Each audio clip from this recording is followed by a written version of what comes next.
Okay, magandang hapon uli sa inyong lahat. Okay, happy quarantine. Again, my disclaimer is this discussion is for our own initiatives. No? So it's a personal initiatives and it's a very informal discussion about DepEd Order Number 11 Series of 2018, yung guidelines on the preparation and checking of school forms. So pag-uusapan lang natin yung laman ng school forms. But again, ang reference natin ay ang DepEd order. So mas maganda at the end of the day, after we discuss this, na ang mas matandaan natin ay kung ano yung sinasabi no DepEd order. Okay, so we will discuss first yung covering memo o covering letter noong DepEd order, which is doon sa second paragraph niya sinasabi kung bakit nagkaroon tayo ng ganitong DepEd order. Sinasabi nito na yung mechanism at yung simplified procedure na prescribe sa guidelines na ito ay naka-anchor doon sa principle ng accountability, accuracy, reliability ng data. At ang ganda nung sinabi noong last sentence ng paragraph 2 na ang purpose talaga o isa sa mga main purpose na ang policing ito ay reduce ang time at effort ng ating mga personnel na school personnel na gumagawa ng mga clerical tasks, mga records management kasi hindi talaga yun maiiwasan eh.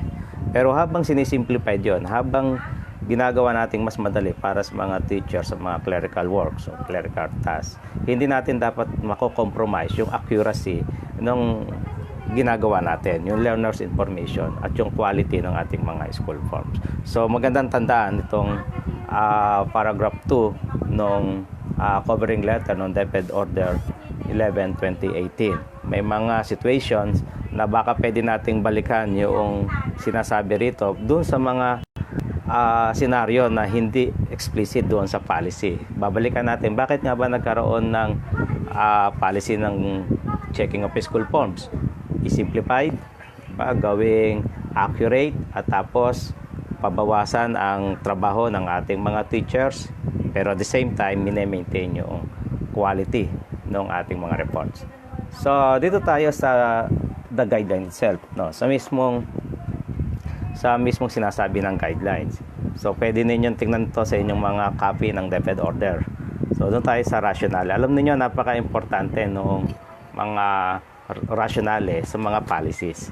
Kasi may mga pagkakataon yung policy na hindi niya nako-cover yung lahat ng mga scenarios.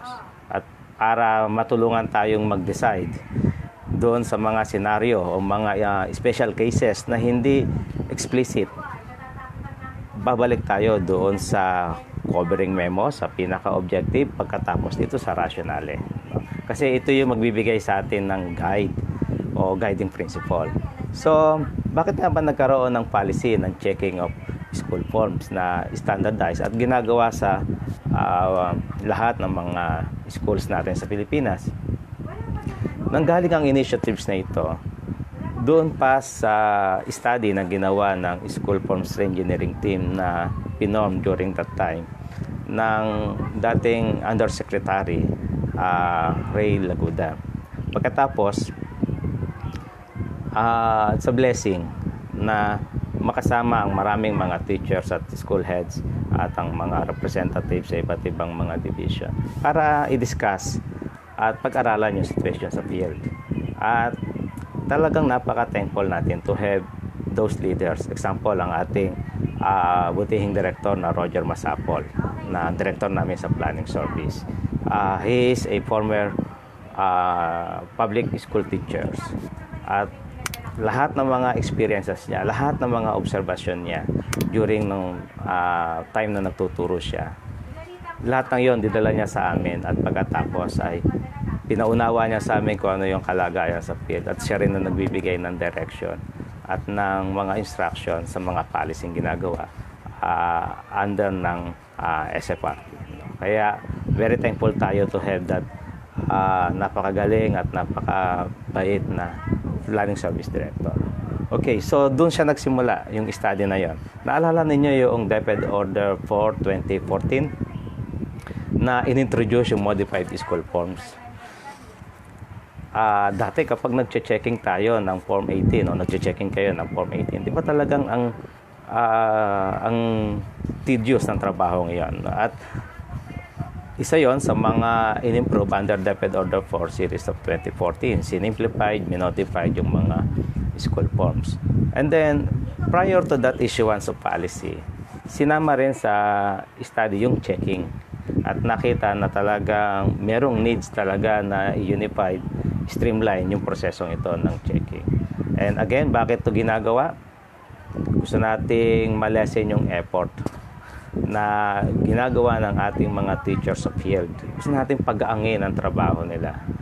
At pagkatapos, balik ulit tayo sa sinabi natin kanina, hindi naman dapat makompromise yung quality ng kanilang report.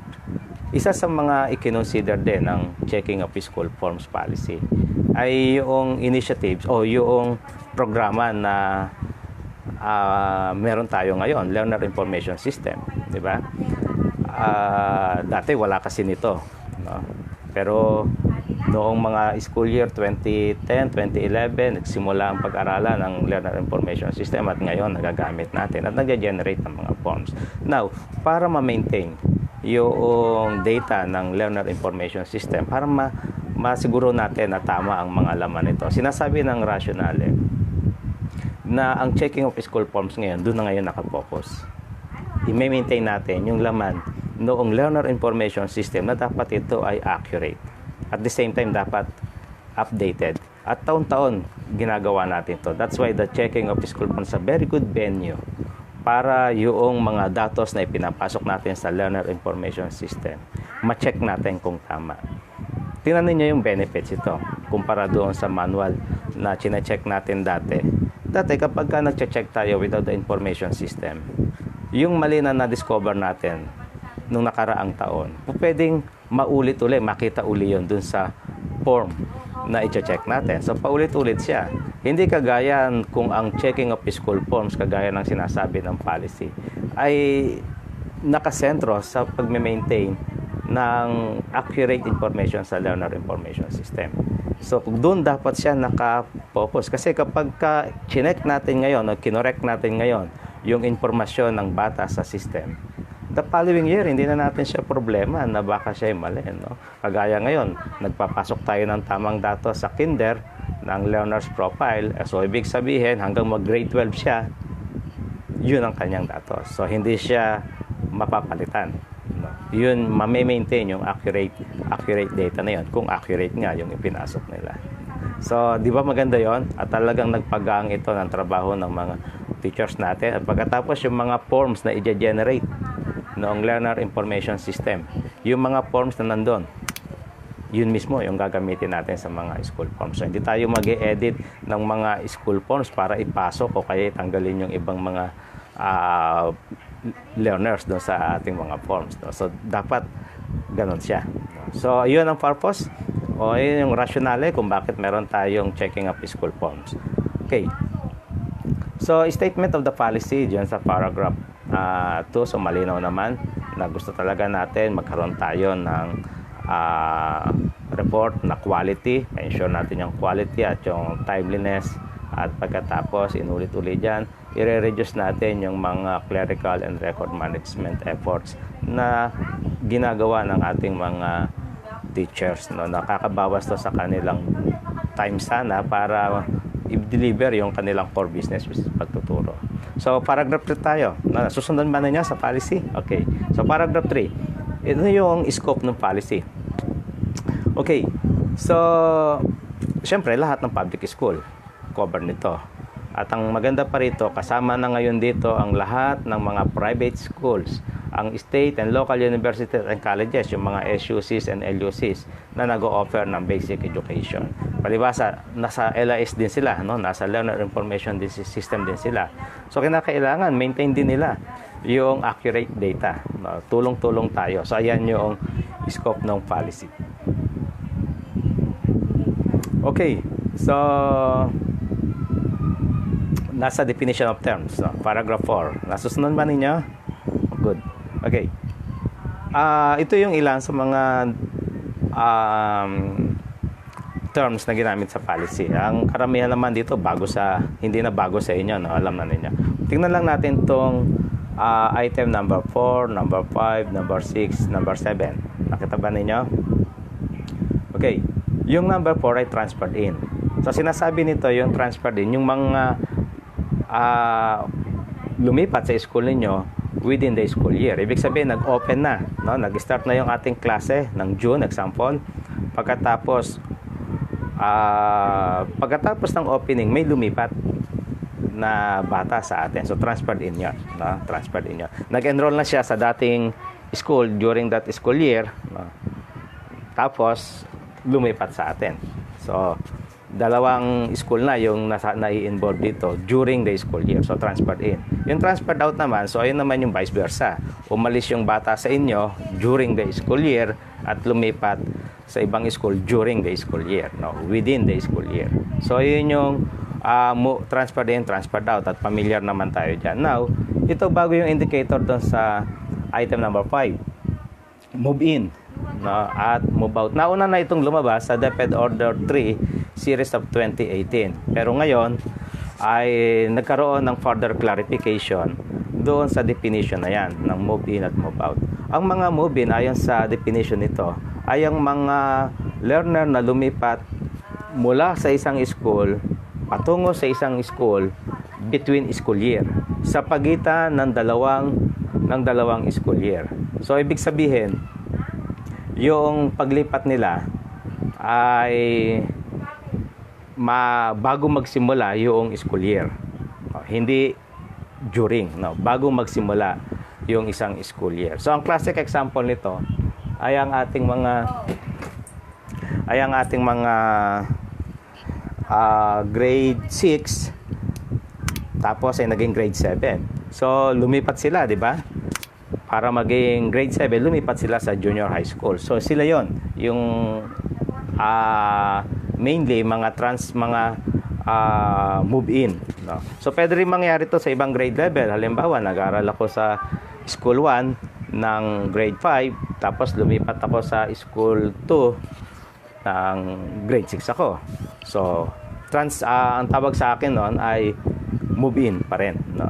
So basta ang kaibahan lang ng transferred in at saka move in, yung paglipat nila, yung time na lumipat sila. So importanteng magkahiwalay ang dalawang indicators na ito, kasi yung isa ay during school year lumipat siya, yung isa naman ay in between school year, para makita rin natin yung tinatawag nating migration pattern. So ayun, para sa move in, move out, transferred in at transferred out. Isa pa na sa definition of terms nito na pag-uusapan natin ay yung SCC, so School Checking Committee, Division Checking Committee or DCC, at pagkatapos dun sa item number 20, gusto natin bigyan to ng emphasis mamaya, SFCR, so School Forms Checking Report. Maraming kumakakandak ng checking, pero kamusta naman yung SFCR, no? Nagagawa ba natin to? So okay na tayo sa definition of terms. Okay, so pag-usapan natin yung procedures. Nasa section 5 tayo, no? Procedures. So sinasabi dito na bago mag-start yung checking, sa division level muna, naggagawa ng Division Checking Committee. So sino-sino yung mga member ng Division Checking Committee? Table 1, composition of the DCC. Ang chair ay walang iba kung hindi ang ating mga hepe ng Curriculum Implementation Division sa mga SDO natin. So ang vice chairs naman yan ay dalawa. Ang chief naman ng SGOD o School Governance and Operation Division, no? At pagkatapos yung Public School District Supervisor doon sa area niya. So nagsisilbi rin siya o naupo rin siya bilang vice chair. So sino naman ang mga member nito? Ang mga EPS sa CID na i-identify ng chair, no? So sila ay karamihan na inilalagay diyan ng CID ay yung mga may experience na, no? Yung mga sanay na at familiar doon sa mga checking of school forms, no? So but again, decision yan ng chair ng CID. So sa part naman ng SGOD ng planning ng school governance. Nariyan ng SEPs, no? Sinasabi na yan, automatic na yan na sinasabi ng policy, ang SEPs for planning and research. Pagkatapos ay ang division planning officer. So identified sila ng DepEd order na dapat nandun sila sa tinatawag na division checking committee. May mga division na limited lang yung kanilang mga tao within doon sa nasabing mga division, mga functional division. Sinasabi ng policy na pupwede rin na mag-identify ang chair o ang vice chair ng ibang mga personnel, maaring galing sa ibang opisina o kaya sa iba sa school para maging deputize nila or kaya ay makatulong nila roon sa activity ito. Okay. So yun yung composition ng division checking committee. So nasa page 3 tayo, page 3. So ano naman ang role and function? Yung main role and function ng kabubuo pa lang na DCC na pinag-usapan natin.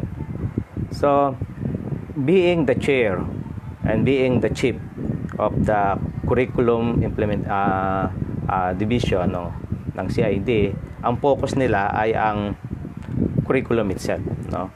Kung yung mga polisiya ba tungkol sa enrollment eligibility, doon sa polisiya may kaugnayan sa mga assessment, sa mga promotion and retention, iba pang mga may kaugnayan diyan sa implementation ng curriculum ng mga polisiya. Iyan ang look. Diyan ngayon nagpo-focus ang mga representative ng CID. Kasi yun ang expertise nila. No? Kaya kung minsan kahit gusto nating sagutin yung mga issue tungkol sa curriculum, well, ang DCC, meron silang representative ng CID na nasa posisyon para magbigay ng mga solusyon o resolution sa mga issue concerning curriculum implementation. So, ayun ang sinasabi ng policy natin. Page 3 ng ating DepEd Order 11. So, ano naman ang trabaho ng SGOD? Dahil nasa kanila ang mga performance indicators, usually yung mga numero yan. So, doon naman ang focus nila. Na palibasan, nandyan ang ating mga SEPs at ang mga planning officer. So, ang gagaling nila pagdating dito sa mga performance indicators. At kaya tinitingnan nila, binabantayan nila yan, enrollment count. Tinitingnan nila, ilan yung mga school leavers, mga dropout, transferred in, transferred out, ilan ang mga promoted and retained at other related enrollment related indicators. No? Nasa SGOD yan. Sinasabi pa nga ng policy ito, dyan pa rin tayo sa 1.2 na roles and function of DCC. Na alam ba ninyo itong mga planning officer at mga SEPs natin, they can also conduct head count, no? Spot check para tingnan kung nandun yung mga pangalan, yung listahan ng mga learners sa SF1 at patatapos doon sa SF5. Siyempre, gagawin lang nito kapag ka merong klase, di ba? Kung wala ng klase, hindi nila ito magagawa. No? Kaya kung ang schedule ng checking pumatak doon sa meron pang estudyante sa mga paaralan, they can still do the head count para ma-ensure yung bilang na nasa SF1 at doon nasa SF5. Okay. So, ang isa sa bago na ini-introduce ng DO11, nandiyan tayo sa page 4, ay ang pag-aalis noong checking of forms at the district level. Opo. So, wala na ngayong district level na checking. Pero yung mga PSDS, sa mga school na under ng kanilang jurisdiction, they can still provide technical assistance. Pero hindi na dapat i-perform yung trabaho ng school to check the forms kasi maduduplicate lang yung trabaho ng ating mga school kung magkakaroon pa ng district checking, no? So, pwede silang magbigay ng technical assistance pero they are no longer allowed to conduct a DCC o to conduct a district level checking. Wala na yon ayon dyan sa page 4 ng policy. Okay. So, ano naman ang initial task ng ating mga DCC once na nabuo na yung committee? So, magmi-meeting sila. 1.3 tayo. No? magmi-meeting sila. Pagkatapos, mag-a-assign na sila ng mga task, ng mga trabaho ng bawat member. So kung kayo ay magiging member ng DCC, dapat alam niyo saan ba kayo, sa CID ba kayo or sa SGOD, kasi may mga task na ibinigay sa bawat functional division na ito. Okay. Once na magawa ito, meron kayong 15 days para magbibigay tayo ng 15 days sa school. Ino-notify natin sila na bago yung checking, 15 days, meron na silang notification. So, yun yung minimum days para hindi naman sila magulat yung mga school. So, maaga nating ibinibigay yung schedule sa kanila. At dahil sa mas pinaikling checking, mas pinaikling checking procedure at mas simplified, sa mga school naman, hindi na natin kinakailangan magkaroon ng internal arrangement para i-conduct early yung final exam. So, kung ano yung sinasabi noong school calendar, kung ano yung sinasabi na school calendar na sa ganitong petsa tayo magkakandak ng final exam o fourth quarter exam, yun yung susundin natin. Hindi natin siya i-move ng mas maaga to give way the checking kasi hindi na siya ganun ka komplikado. So, hindi mako-compromise yung number of school days natin ng pagtuturo sana doon sa ating mga estudyante. So, yun yung initial task ng DCC. So, sa number 2, tayo, sa school level naman. So, ano naman yung initial task ng mga class advisor para dito sa checking? Kung babalikan natin yung ating title ng policy, this includes preparation. So, hindi lang natin dinidiscuss yung checking activity itself.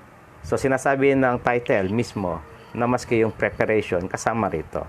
Kaya, babalikan natin kung paano ipine-prepare ng mga class advisor yung kanilang mga forms. Okay, so nandiyan yan sa number 2, page 4 ng ating policy. Okay, so nagsisimula ang preparation ng mga class advisor hindi sa pagkatanggap nila ng notice ng checking. Nagsisimula ito as early as beginning of school year. So mahaba-haba talagang panahon pa yan. Kapag ang class advisor ay ginawa niya yung trabaho niya simula pa noong opening, konting trabaho na lang ang gagawin niya pagdating ng school year, ng end of school year. So ano yung basic role ng class advisor? Okay. Una, yung mga supporting documents, lalo na kung ikaw ay kinder o kaya ay grade 1, so dapat meron ka ng reference noong identity ng learner mo, which is birth certificate. Kung walang available na birth certificate, baptismal certificate, or any equivalent document can do. Maski nga yung barangay certificate, anong reference natin on that? DepEd Order 3, Series of 2018, na hindi naman kinakailangan na pagka walang birth certificate, din natin tatanggapin. So may mga equivalent document na pwedeng i-present noong parent just to prove na ito yung identity ng kanilang anak. Pagkatapos, kung meron ka namang transferred in, ito, magandang topic ito. Again, paragraph 2, number 2 tayo, initial task, page 4.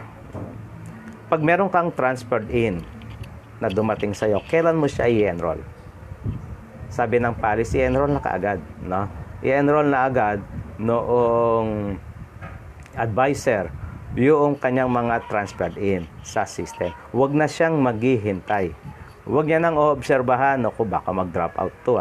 Antay-antayin ko muna. Ayun, hanggang sa inabot ng March, doon parang i-encode. So, hindi ganon ang sinasabi ng policy. Na kailangan na i-enroll niya kaagad ang kanyang learner na dumating sa kanya. Kung meron siyang daladalang SF9 o Progress Report Card, mas maganda kasi kita mo na yung kanyang reference. Pero kung sa ilang mga cases na hindi possible na madala yung SF9, i-enroll mo sa system. Nasa DepEd Order number 54 naman yan. DepEd Order 54, Series of 2016, i-enroll na kaagad sa system. Mag-aantay pa ba ng request letter yung kabilang school para ipadala yung record niya? Hindi na. Nasa DO54 din yan. Hindi na kinakailangang maghintay. Basta naka-enroll sa system, in-enroll ng advisor ng receiving school yung learner niya, magsesend yon ng notification doon sa second school o doon sa originating school. At kapag ka nakita na yan, ayon sa DO 54, 2016, meron siyang 30 days, no, at most, to decide on the request kung ito ba ay i-confirm niya or i-decline niya, no? Depende sa situation, kasi baka mamaya hindi naman talaga yun yung enrollment na nire-request natin, nagkamali tayo, di syempre i-decline yun noong pinanggalingang school. So again, lahat ng mga learner na nag-transfer in sa atin, huwag nang maghintay pa ng ilang buwan bago nila i-enroll. Isipin nyo yung pinanggalingang school niyan, yung originating school, hindi ba naghihintay sila? Nag-aalala sila nasa naksia yung bata. Yung pala nasa atin lang, no? So, ito yung sinasabi nung policy. I-enroll na kaagad. Ito, ginagawa natin to para magkaroon tayo ng accurate and reliable data sa system, no? Siyempre, kapag ka-enroll natin yan sa ating klase, papasok ngayon yung pangalan niya sa mga school forms, SF1 at SF2. No? So, talagang ma-acknowledge na natin na yung bata ay naka-enroll sa atin. No? Kaya, i-maintain natin yung ganoong instruction, hindi sa akin. No? Hindi ko ito sinasabi dahil sa ito yung gusto kong sabihin, kundi ito yung sinasabi mismo ng policy, page 4 ng DepEd Order number 11. Huwag nang maghintay, no? Huwag nang maghintay na baka mag-drop out, no? Pagka ngayon nyo yan in-enroll, halimbawa, kagaya ng nakikita natin sa system, dumadami ang enrollment sa buwan ng Pebrero at March, no? Nagsasabay-sabay tayo, baka maging cause pa ito na siksikan tayo sa system, no? Kaya i-enroll na kaagad yung mga transferred in natin. Okay, so pag in-enroll natin kaagad yan, papasok yan sa ating mga school forms, SF1 at SF2. Tapos, yung mga class advisor, pagkatapos nilang gumawa, no, na-encode na nila yung mga learners nila, kasama yung mga transferred in nila. So, meron na silang updated na SF2. So, ida-download nila yung kasama na din yung mga transferred in nila. Pagkatapos, check nila yung mga attendance, no? At babalikan uli natin yung policy on that, on how to check attendance, DepEd Order number 4, series of 2014. Actual yan, no? Actual. Kung present, present. Kung absent, absent. Nakalagay yan doon sa DepEd Order 4, series of 2014. Pagkatapos na magawa niya yung kanyang SF2, isasabit niya ito in a monthly basis sa Office of the School Head or School Principal. Kasi itong School Principal, Office ng School Principal, gumagawa naman sila noong tinatawag na SF4 o Monthly Learner Movement and Attendance Report. So, saan galing yung SF4 niya? Galing yan sa SF2. So, galing yan doon sa SF2. Okay.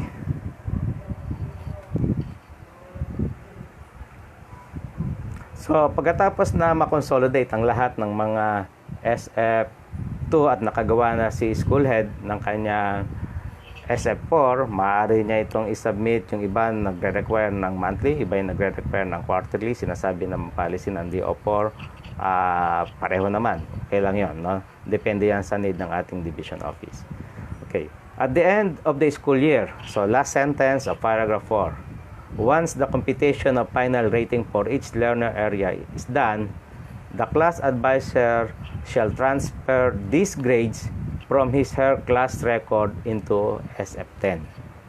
So, kapag ka SF10 ang ginagamit ninyo, hindi nyo ito kinakailangang i-update quarterly. It's a very clear. Page 5 ng policy ng DO11, per sentence, no? That SF10 should not be prepared quarterly. So, anong rationale? Bakit hindi ito quarterly? To avoid erasures in the documents by ensuring that only final grades are encoded. So, ibig sabihin ng final grades, hindi ito yung dulo lang, ano? Ang sinasabi dyan na final grades, yung official na. So, kumpleto na. Wala nang anumang babaguhin doon sa mga grades na yon. To lesser yung mga erasures, no? Yung mga adjustment. Once na kumpleto na, except yung class record, kumpleto na yan, o kaya kung yung iba naman, yung ang basis nila ay SF9, no? Basta galing yan sa class record, okay lang, no? Kapag kumpleto na ito, saka pa lang ngayon ililipat yung mga grades na yan quarterly sa SF10. At so very clear, no? Hindi yun yung sinasabi ko. Again, yan ay nasa page 5 ng policy ng checking of school form. So nire-review nito, binabalikan nito yung nauna ng provision ng DepEd Order 58 series of 2017. No, DepEd Order 28 series of 2017. Kung babalikan natin yung DO 58 na yan ng 2017, particularly section 4 paragraph D, no? D.E, sinasabi doon yung procedure, no, sa paragraph D. Actually ito ay nasa page, okay, nasa page ng DO 11. So hindi ko lang makita yung particular page na ito, pero ito ay sa under ng procedures in the preparation of SF10 ES. Okay, so quarterly siya. Ngayon, paano siya pine-prepare? No? So, kunin natin to, mag-segue tayo dito sa policy ito since na nasabi naman ito ng DO11. Kung titingnan ninyo, sinasabi nitong policy ito, kung halimbawa galing siya sa grade 1, yung original document na yon, ay ibibigay niya, no? The teacher will prepare one copy of SF10 ES. So, sa D1 yan, D1. Pagkatapos, i-attach niya yung relevant document. Ano yung mga relevant document? Birth certificate, kinder completion, o kung ano pa ang mga relevant document na yan. Pagkatapos, sa D2, if the learner continues his her studies in the same elementary school. Halimbawa, doon din sa elementary school na yon siya magi-grade 2. Kaling siya ng grade 1. The SF10 will be forwarded by the grade 1 advisor to grade 2 advisor. Okay. So, ibibigay niya yun doon.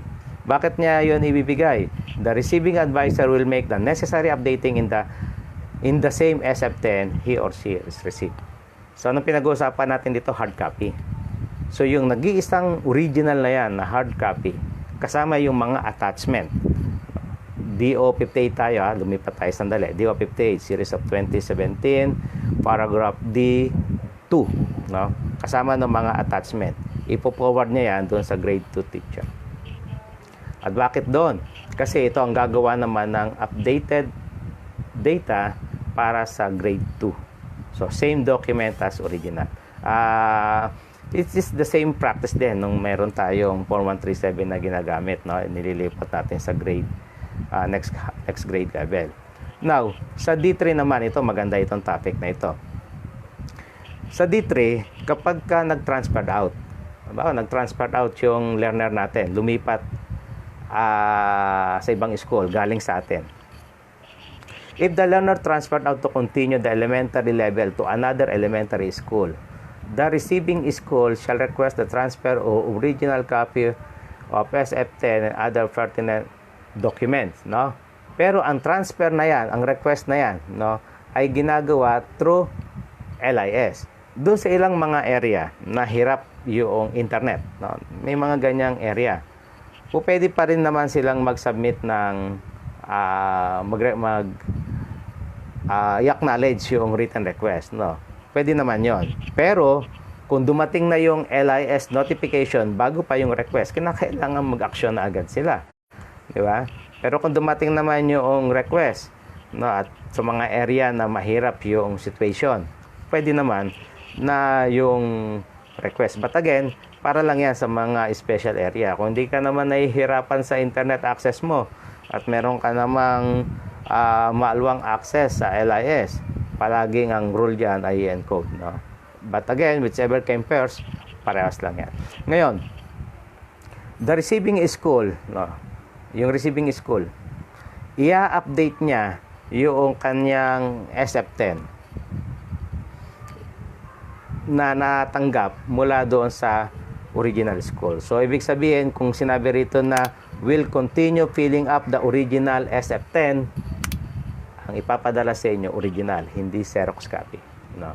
Okay, so reminder yan para sa mga originating school. Kapag magpapadala tayo ng SF10, magpapadala tayo ng SF10, ang ibibigay natin original.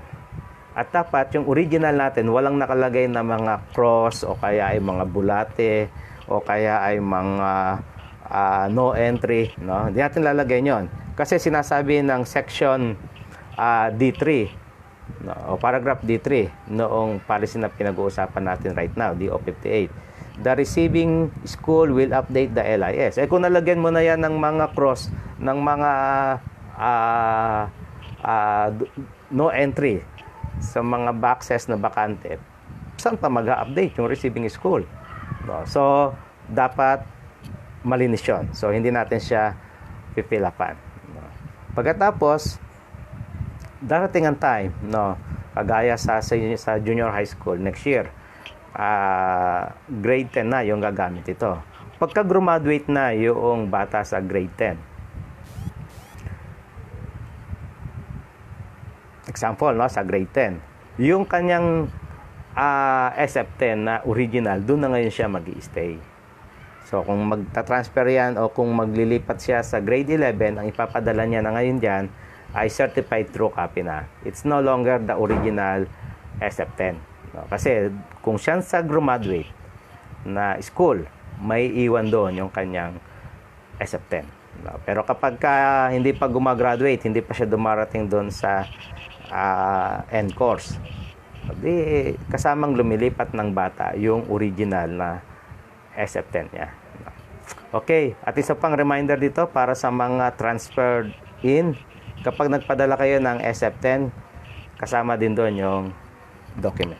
Na, yung birth certificate, kung yun yung naka-attach, ibibigay nyo rin yan doon sa receiving school. Para itong receiving school, hindi na manghihingi ng birth certificate ng bata. Kung gusto nyo magkopya kayo sa originating school, pwede naman kayong mag-iwan ng duplicate copy ng mga document na naiwan sa inyo. At syempre, wag na wag nyong kakalimutan,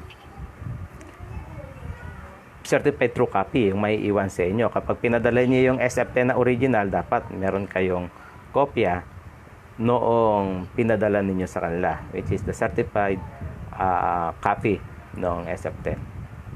Okay, so balik tayo doon sa DO11. So okay na yun, ano? So dapat malaman din ito, not only the advisor, ng mga checkers. Kasi i-check nila yan di ba? That's why kasama yan sa policy. So, balik tayo sa DepEd Order 11. Iwanan natin yung DO58 2017. Maaari niyong basahin na lang yan pagkatapos. Balik tayo sa DO11 Series of 2018. Naiwan natin yung tungkol sa mga kinder natin. SF5K. So, basahin ko ulit para safe. The SF5K shall be used for kindergarten as validated by the ECD checklist. Post-test, yung resulta nito. And then, yung progress report card. Sinasabi ng policy na ang kindergarten are not required to prepare SF10 o kaya Form 137. So, hindi magpe-prepare ang mga teacher natin sa kinder ng SF10 o Form 137. They are not required to do that. Okay. So, recap natin yung mga forms na pinag-usapan natin. 4 na mga SFs yan. SF1. So, dapat ang SF1 ay may mga supporting documents, lalo na yung mga identity ng learner, birth certificate. So, dapat consistent yan. So, galing yan sa SF1. At dapat updated din yung listahan ng SF1. Mga transferred in, transferred out. So, nandyan din yan dapat sa SF1. Pagkatapos ay SF4. Ito ay for the month of March or February. No? Itong SF4, galing ito sa SF2. Ito ay form yung SF4 na consolidated ng SF2 na ginagawa sa Office of the School Head of Principal. Tapos, SF5. So, dapat yung SF5 ay nagtatali sa kung ano yung sinasabi noong SF10 o class record na dapat kung promoted o retained, dapat yun din yung nandoon sa SF5. No? At gayon din yung SF6 na consolidated pa rin to, na report ito ng mga school head, SF6. So, itong mga forms na ito, no, mga generated from LIS, ito yung magiging focus noong checking activity. Siyempre, kung may mga graduating, moving up, mga level, nadadagdagan yung mga forms na ipine-prepare nila, mga certificates, at dapat ito ay consistent doon sa mga polisiya kagaya ng DO number 36 2016 kung tungkol doon sa mga awarding of honor, no? Okay, so ayan yung mga initial task ng ating advisor. So basic lang yan. Alam ko marami pa kayong mga task na ginagawa kayong mga advisor.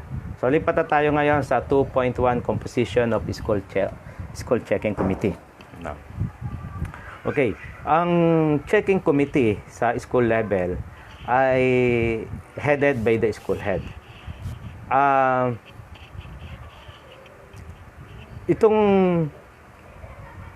instruction na ito na ang school head ang chair, in accordance ito doon sa principle ng accountability ng school forms. So babalikan natin yung sinasabi dyan ng DepEd Order number 4 series of 2014. I think yun ay nasa dulong part ng paragraph 5 na school head ang accountable, siya yung liable sa lahat ng mga data ng school forms. Kaya magandang reminder ito para sa ating mga school head, hindi galing sa akin kundi galing doon sa sinasabi ng policy na ang laki talaga ng responsibility ng ating mga school head. Kaya kahit halimbawa meron kayong mga trusted na mga LIS coordinator o iba pa, maganda pa rin from time to time, nire-review natin yung ating account sa LIS as school head account, no? Okay, so siya yung chair. Pagkatapos ang chair na ito ng ating mga butihing mga school head, meron din silang mga tinatawag na mga vice chairs. Okay, unang-una, meron siyang vice chair na in charge siya sa curriculum. So usually ito yung mga previous sa mga policy in related doon sa mga curriculum issuances, no? So siya yung nagbibigay ng updated information sa committee tungkol sa policy ng promotion, retention, enrollment eligibility, yung mga examination, dapat alam na alam ito noong appointed vice chair. Now, isa pang vice chair na hindi inappoint ng school head, no? Ang nag-appoint ito ay ang DepEd Order 11 2018. Ito ay ang vice chair na in charge sa LIS or ICT o siyang nagmamanage ng kanyang LIS. Ito yung mga LIS coordinators natin sa school. They are appointed base sa policy page page 5, no? Section 2.1. Sila ay nauupo, hindi member o hindi vice chair ng SEC. Paano kung sabihin school teacher 1 siya, pero meron pang mas matataas na item na mga teacher, o kaya bago lang siya. So pwede bang hindi to sundin? Well, para safe tayo, ayun ang sinasabi ng policy na kahit ano man ang kanyang item, ano man yung kanyang posisyon, vice chair siya. Ayon diyan sa 2.1 composition of the school checking committee. Okay, meron kasi ang purpose at mamaya i-discuss natin yan. So, ano pa ibang mga member nitong SEC? Kung merong existing na M&E team ang isang school, sinasabi ng policy, page 5, na malaking advantage kung yung mga monitoring and evaluation team na ito ay maisasama din doon sa committee ng school checking. Na merong advantage yan. At sa mga big school naman na may mga mas malalaki, no? Mas malalaking population, pwede sila na maggawa ng mga subcommittees na comprise of the class advisor and other subject teachers. So allowed yan. Basta mas mapabilis yung trabaho nila, no? So ayan yung composition ng SCC paragraph 2.1, no? Page 5. So ano naman ang kanilang role? Role and function of the SEC. The SEC expected to conduct a pre-checking activity involving a thorough review of all learners' record for all classes in preparation of the school checking out for with the DCC.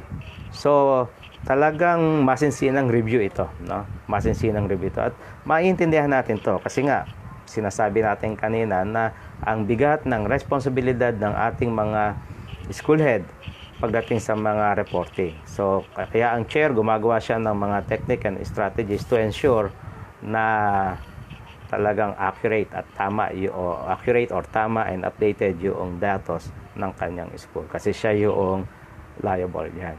Okay, kapag may mga schedule ng checking o kaya yung mga orientation ng checking, usually itong SCC ang uma-attend at sila rin yung nagko-communicate pagdating sa mga schedule with the DCC kung kailan yung schedule ng mga instruction ng DCC. It's the SCC that communicate with the checkers from the division office.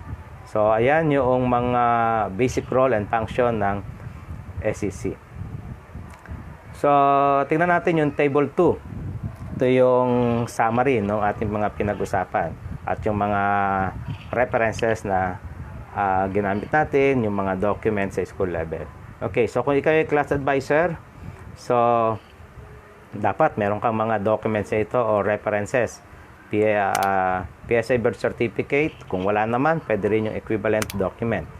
Yung SF10, kung available pa yan, so magandang i-ready rin yan. Ano? O 137, kung wala naman yung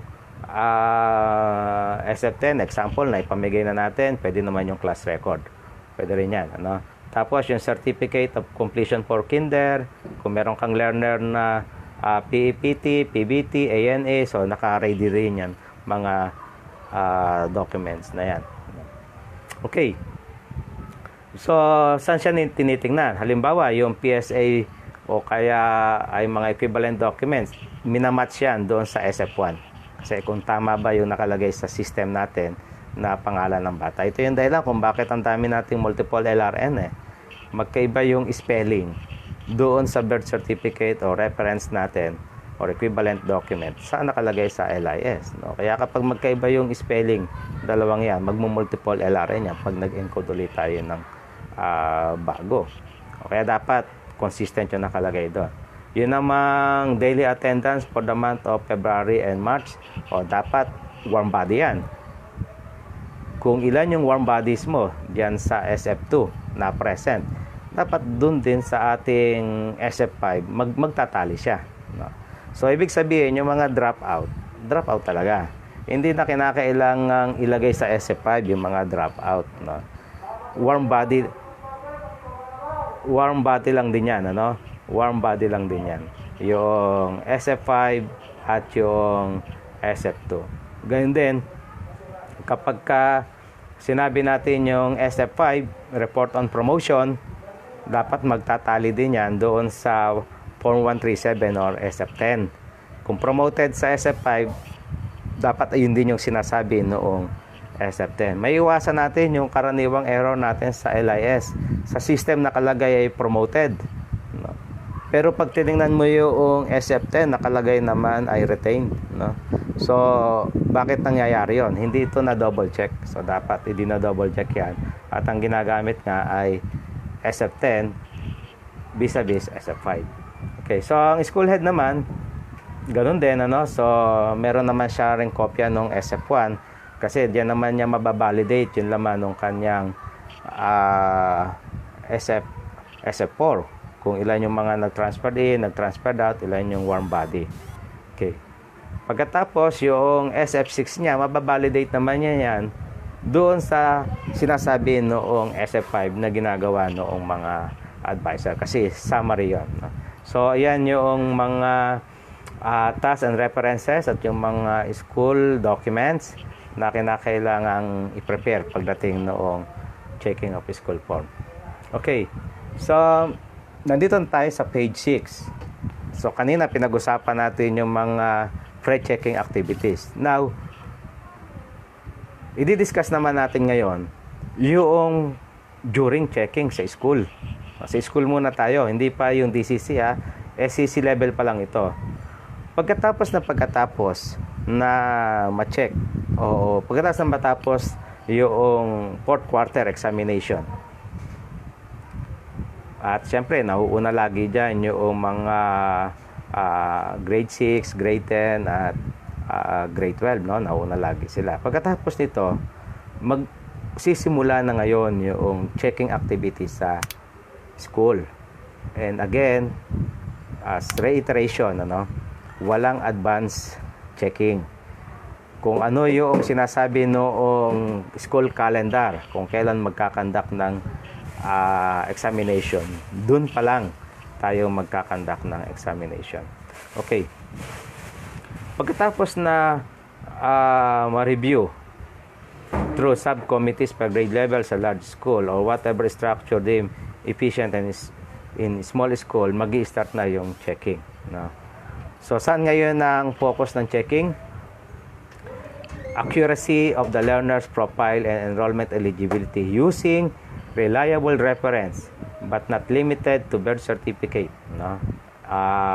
Learner's permanent record o kaya appropriate certification. Nandiyan yan sa page 6. So, saan nakafocus? Accuracy.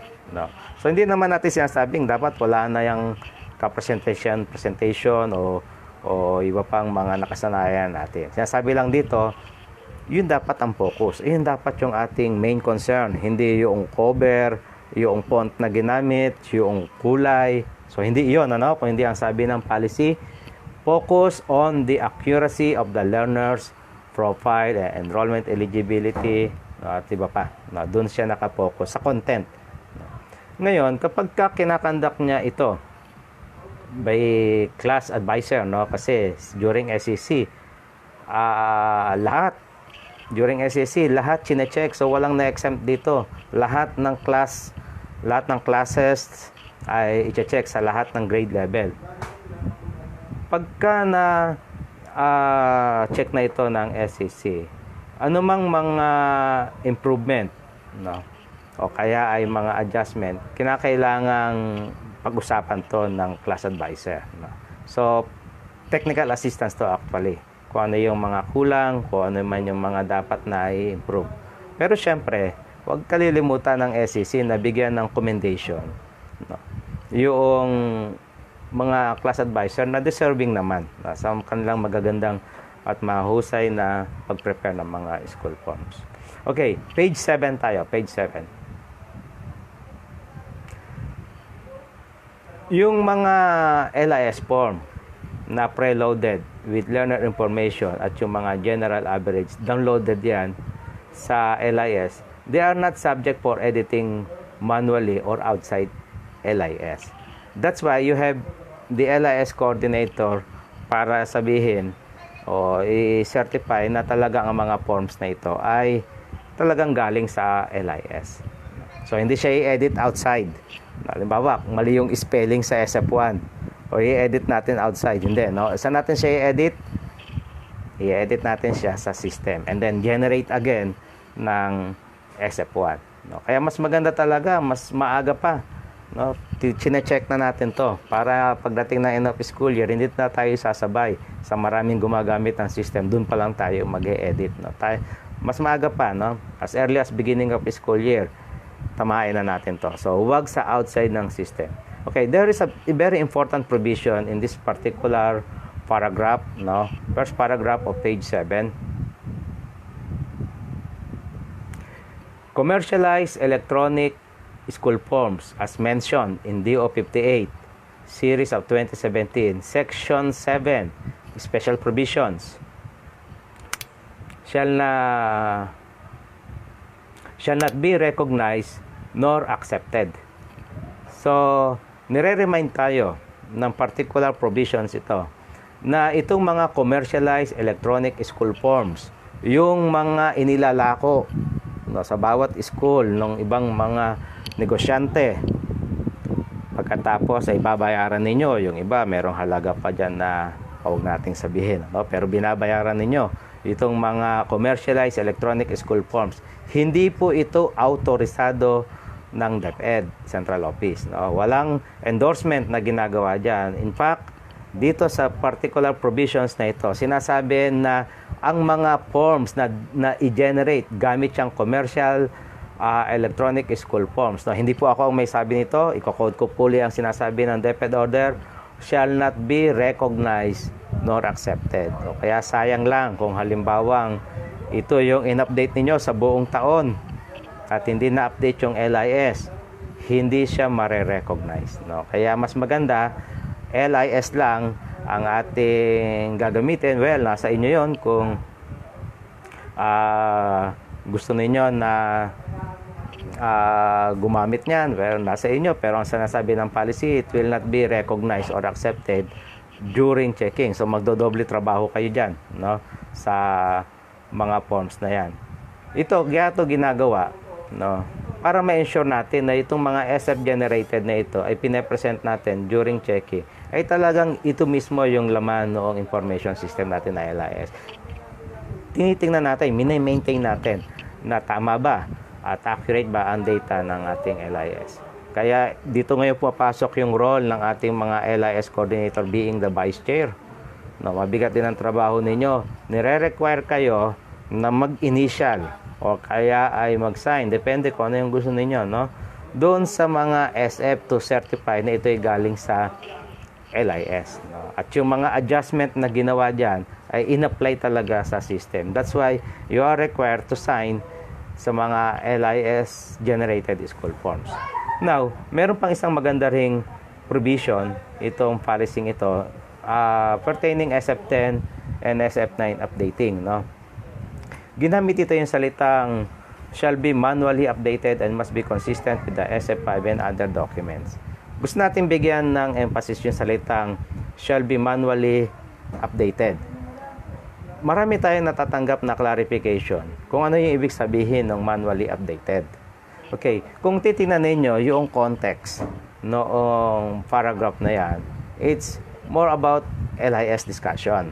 So, ibig sabihin, nung sabihin niya na manually updated, no, transaction outside LIS. No, kasi nga, hindi ito ipinoproduce ng LIS yung mga content except doon sa pangalan noong bata. Makikita mo naman yan sa SF1. So, yun, no?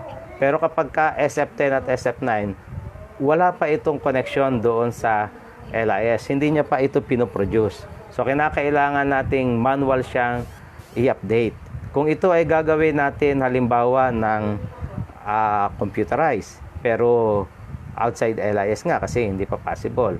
Yun yung sinasabing manual. Kung ginawa natin ito ng handwritten, manual pa rin ang tawag doon kasi nga outside the system or LIS. Sana hindi siya maging issue kung ito ba ay electronic pa na itinatype ba o kaya ay sinusulat kamay. Siyempre, pagka ganong mga desisyon, babalikan uli natin yung objective ng policy. Naalala ninyo kanina, dapat kung ano yung practical, kung ano yung mas convenient.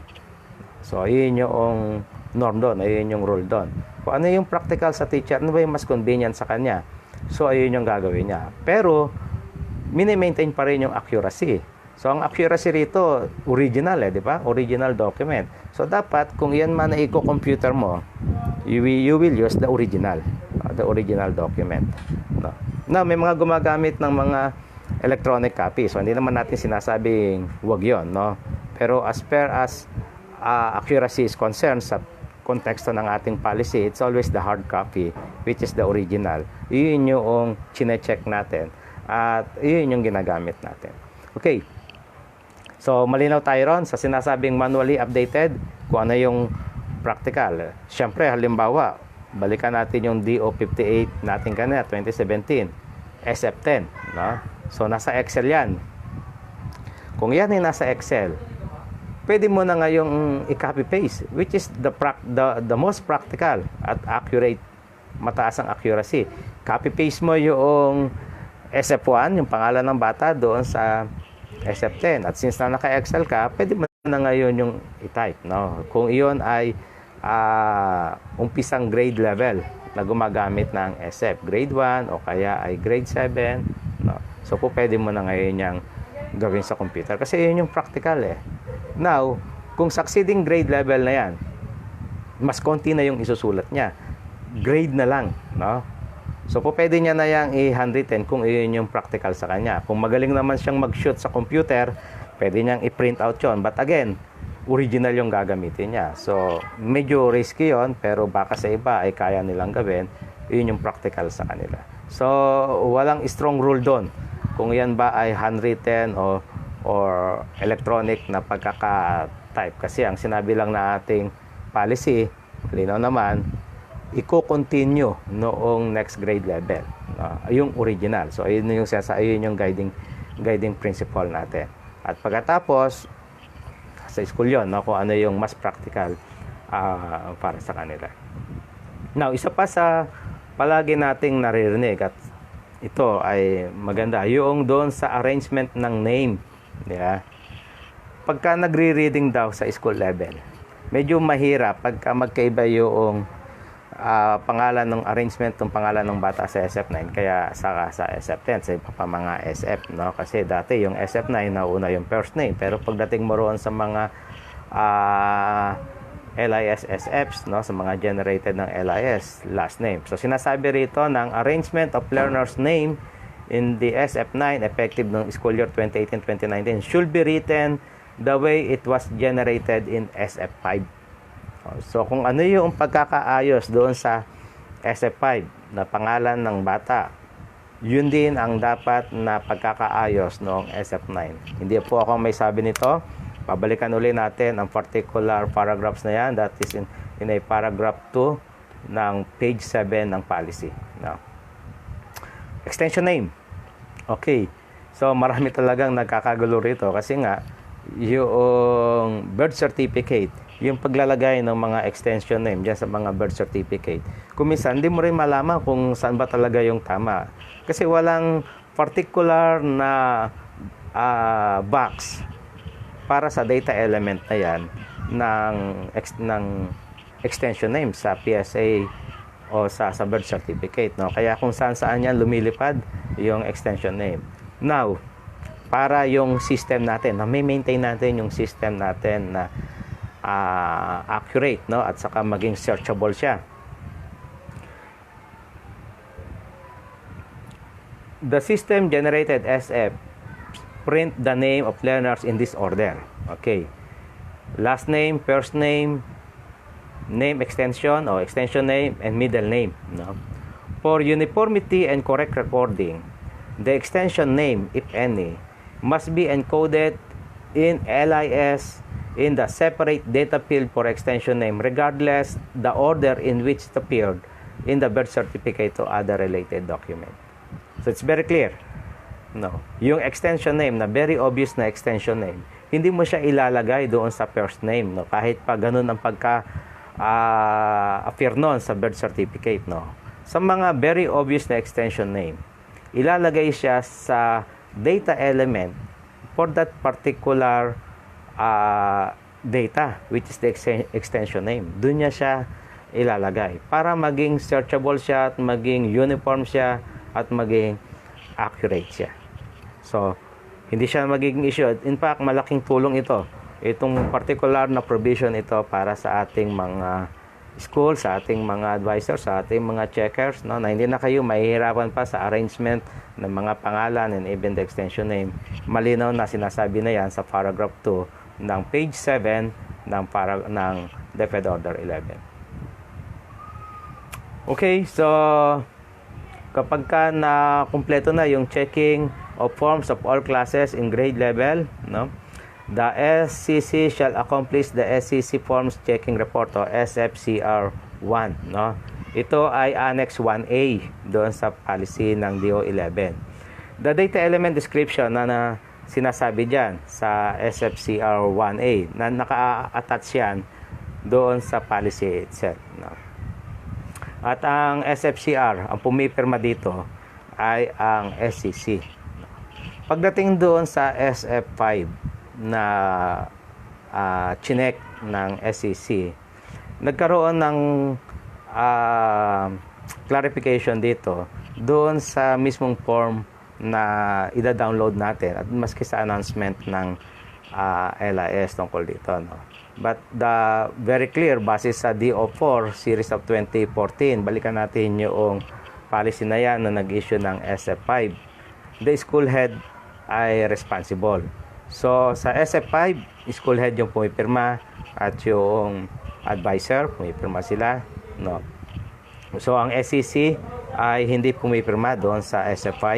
No? Pero kung sabihin school head na gusto niya na may mag-initial sa kanya, well, nasa kanya yun. Basta ang sinasabi ng policy, ang pumipirma sa SF5 ay ang school head at ang advisor. At gayon din yung LIS coordinator to certify na galing ito sa LIS. Pero sa SFCR, napaka-importante ng pirma rito ng ating masisipag na school checking committee. So, in-expect na gagawin natin itong review ng checking o yung checking ng school form using the SFCR at nandoon yung mga suggestion natin, mga recommendation natin at sana 100% ang accuracy level ng mga advisor natin. Tulungan natin na mag-come up sila sa 100% accuracy level tayo na nasa SEC para dito sa ating mga class advisor.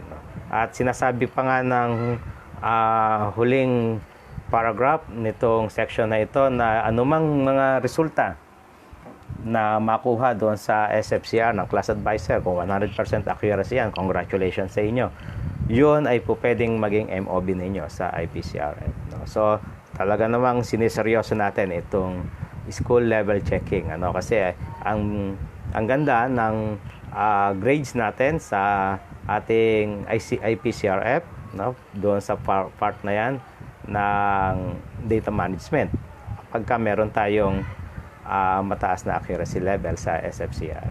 So again, yan yung trabaho sa school level during checking ng SEC. Now, pag-usapan natin itong division level checking naman. 2.1 tayo, page 7 pa din. So kanina, ang SEC ay nagche-check ng mga forms ng class advisor sa lahat ng section sa kanyang school. So, walang exempted dito.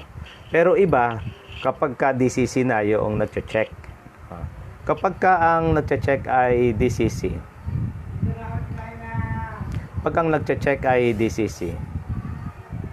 makikita natin na mayroon lang silang mga priority grade level. Ito yung una ay yung kinder, grade 6, grade 10, and grade 12.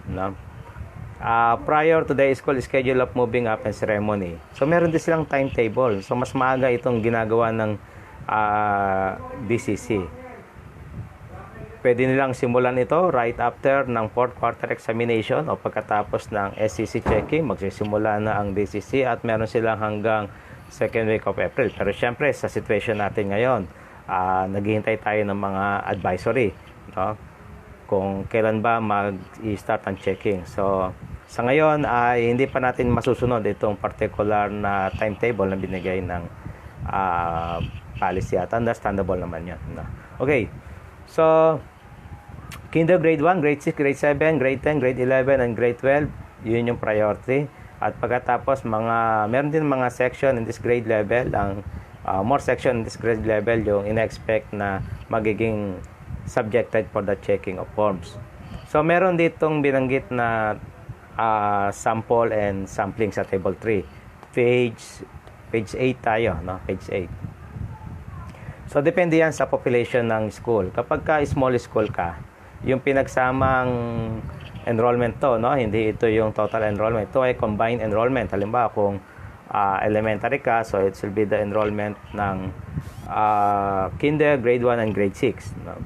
Pagkatapos, kung ikaw naman ay junior high school, so enrollment yan ng grade 7 at grade 10. So, yan yung mga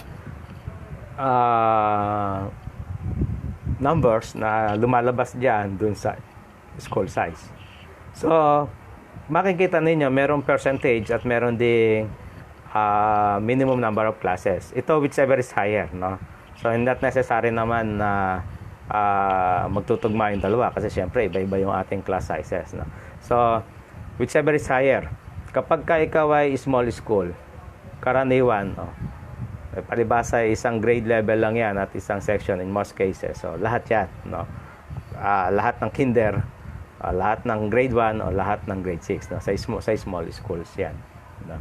So yan ang magiging basis lang kung ilan ang i-review or i-check ng DCC. So paano niya ito gagawin? Gagawin niya ito dyan sa procedure for drawing of lots. So draw lots siya. The DCC shall ensure that all classes in the SF6 are also reflected in the SFCR1. So pagdating noong DCC, at tapos naka-ready na ngayon lahat ng SFCR na ginawa ng School Checking Committee. At sana 100% lahat ng ating advisor, kasi kahit ano dyan, pwedeng mabunot, no? So lahat ng SFCR naka-ready yan. Ngayon, pagdating na sa school na pipiliin, sa pipiliing section, bubunot ngayon ang DCC kung ilan yung kanyang i-check. So hindi lahat ng section, no? Pero babalikan natin yung provisions kanina na mas maraming sections ang i-check nila doon sa mas maraming section or classes doon sa priority grade level. So mas marami ron kaysa sa other grade level, no?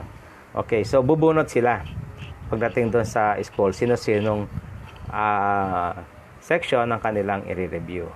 Pero lahat ng school ay i-check ng DCC. So hindi niya isa sa ira-random kung sinong school lang ang i-check niya. Ang ira-random lang niya ay kung aling section sa isang school ang kanyang i-check.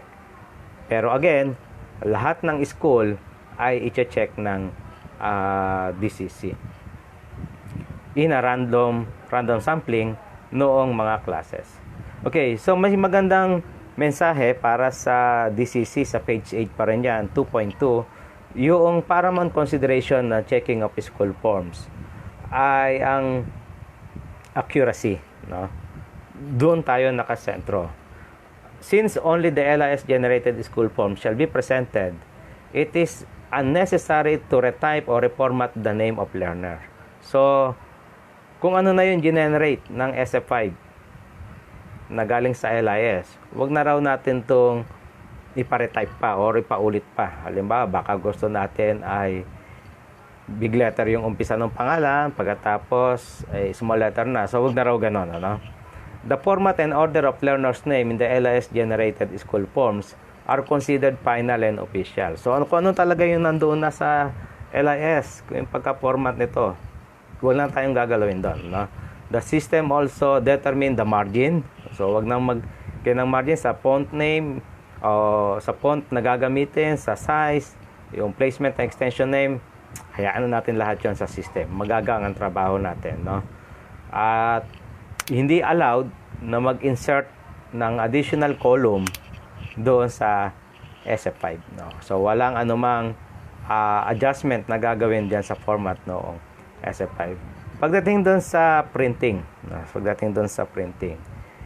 kung kasya sa A4, kagaya noong SF5, kasya naman yan sa A4. So, ayun ang gagamitin. Pero kung halimbawang SF1, so maaaring mahirapan siya sa A4, no? Baka gusto niyang gumamit ng mas malaki-laking papel na available sa kanya, no? At wide bond paper lang, depende doon sa availability ng school. So parang sinasabi sa policy ito na huwag tayo masyadong maging particular doon sa size ng papel. Ang importante yung content, no? At ang importante kasya at nababasa yung mga data doon sa printout ng mga forms na ito. So hindi na rin tayo gagamit ng mga red o iba pang kulay kagaya ng nakasanayan na natin sa SF10 or kaya sa SF5. Hindi tayo gumagamit ng mga color coding. Sabi rito, blank ink will do, no? Kasi wala namang kaibahan yung 75 na red at 75 na black, di ba, no? Pares lang naman ang value nun. So ito yung sinasabi rito na hindi tayo masyadong nagbibigay ng particular o hindi tayo masyadong particular sa cosmetic aspect, kundi yung focus natin ay accuracy and consistency, no, ng learner information. So sana yun yung ating maging focus, no? At hindi uli ako may sabi niyan, mababasa natin yan ang mga wordings na yan sa DepEd order na the DCC not to be particular on this cosmetic aspect but should focus instead dun sa accuracy and consistency of the learner information sa lahat ng mga report, no, na nire-review nila. Okay. Excuse me. Hindi yung COVID, Okay. Saan ang magiging focus ng checking ngayon ng DCC? So, sabi rito, check the availability of supporting documents sa lahat ng mga entry grade level. So, tinitingnan nila yung mga eligibility. Halimbawa, kapag ito ay kinder. Ito, magandang example ito. Dito tayo sa table 4. Supporting documents for early grade level, for entry grade levels. Kapag ikaw ay teacher sa kinder, kapag nag-enroll kayo sa LIS ng mga kinder, hindi kayo nagpapadala, di ba, ng supporting documents sa SDO for them to approve. Kasi ang lahat ng kinder ay pre-approve ng system. So, walang nagbabalidate niyan sa inyo. Kayo, bilang mga advisor ng kinder, ang nakakaalam kung eligible nga ba yung bata sa kanyang edad pag pinasok nyo sa system. At ano ang existing policy natin on that? No? So, meron tayong DO 20. I think in-issue siya noong 2018 or 2019 kung hindi ako nagkakamali. No? Pero ito ay addendum doon sa DO 47 series of 2016 na meron tayong age na cut-off. So, kayo ang nakakaalam niyan, lalo na sa mga private school, no? Kayo ang nakakaalam niyan kung ito bang bata eligible or hindi at na-approve yan ng system. Now, during checking, you have to present your basis of enrolling that learner. Kung talaga nga ba siya ay eligible to enroll in kinder at nasunod niya ba talaga yung age requirement. So, kinakailangan mong i-attach ngayon dyan yung birth certificate. At ito ngayon, ang titingnan ng DCC kasi sila yung in charge sa eligibility of enrollment. Sila yung nagpapatupad ng mga pulisiya tungkol sa enrollment. So, titingnan nila yan kung yan ba ay eligible. No. Okay, so ganun din naman kapag grade 1, grade 7, grade 11, so may mga supporting documents na kinakailangan na naka-attach doon sa mga o kaya ipe-present nila. No. Okay. At yung mga rating din sa PAPT. So, nandyan din yan. No? Nandyan din yan. Okay, so tingnan naman natin itong focus naman ng CID sa checking. Table 5, page 9. So, DO47 nang ginamit rito kasi hindi pa na-issue yung DO20 noong gawin itong DO11 2018, no? Okay. So, age, so dapat compliance siya kung kayo ay kinder. Pagkatapos, yung LRN dapat naka-printed to sa mga certificate, mga ECD checklist, at dapat yung LRN na nandun ay tama, no? Yung pagkakalagay, lalo na doon sa mga certificate kasi minamanual lang ito. When I say minamanual, hindi to galing sa system, no? Hindi to direct na nakukuha sa system. Pwede siguro to kinaka-copy paste nila, no? Okay, sa grade 6 naman, the existing applicable policy on promotion, retention, awarding of honors, and acceleration should be strictly observed. No? So, kaya meron tayong CID kasi sila yung authorized at sila yung authority when it comes to implementation and interpretation of the curriculum-related policies. Na pagdating sa honors, acceleration, no, mas maganda, tatanong natin sa kanila, sa ating mga CID sa Division Office. Kasi sila yung mandated by policy na magbigay ng technical assistance or support sa pag-i-implement ng mga policy yan. Mga LRN na nabanggit natin kanina, dapat ay consistent ang pagkaka-print at gayon din yung mga grade 10, no? The existing applicable policies on promotion, graduation, dapat or acceleration sa mga grade 12, dapat lahat ng yan na dapat ay consistent sa sinasabi ng mga policy. Okay, so be reminded that the list of graduates, nandito tayo sa page 9 o page 10, hindi na siya kailangan. Yung list of graduates and document reports in relation to the ranking of honors are no longer required. SF5 will do. SF5 will do. Kasi nandoon naman din yung mga pangalan ng mga gagraduate. Kung yan ay nasa graduating level, pasok din siya doon sa SF5. Okay, so page 10 tayo. Sa page 10 pa rin. So ano yung mga techniques na pwede nating i-adapt sa pag-check? Sinasabi dito sa page 10 na example, birth certificate. Inire-review natin siya vis-a-vis SF1. So, para makita yung accuracy. Gumawa ng necessary adjustment ang class advisor kapag may nakita na hindi nagtugma sa system man or sa hard copy. Gagawa siya ng adjustment. Siyempre, ang ina-adjust dyan yung system. Kasi kung yun na yung sinasabi ng policy, wala tayong ng document, wala tayong magagawa kundi sundin yun. Kung may mga discrepancy rin, SF5 at SF10, ito yung example natin kanina, promoted sa SF5, retained sa SF10, so i-adjust din yun. At pagkatapos, yung Vice Chair of SEC, the ICT Coordinator, dapat present siya. At ini-ensure niya na lahat ng mga discrepancies na nakita diyan during checking are reconciled and the corresponding adjustment applied in the LIS.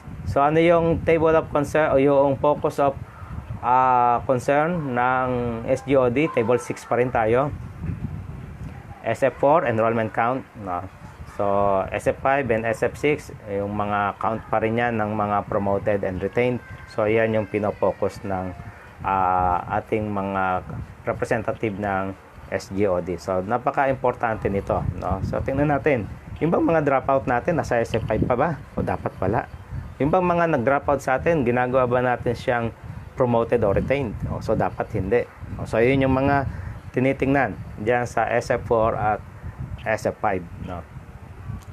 Excuse me. Merong diagram na available diyan sa policy. At ang ganda ng diagram na ito kasi pinakita rito yung both level ng checking, the school and division level.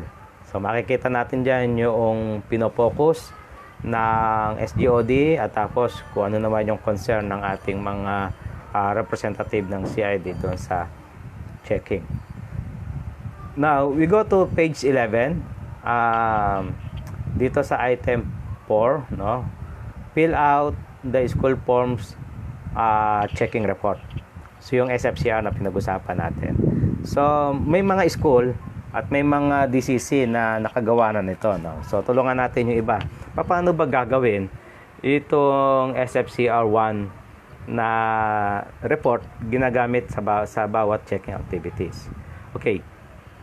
At the end of the checking of forms, the committee's findings shall be consolidated in observation using the SFCR1.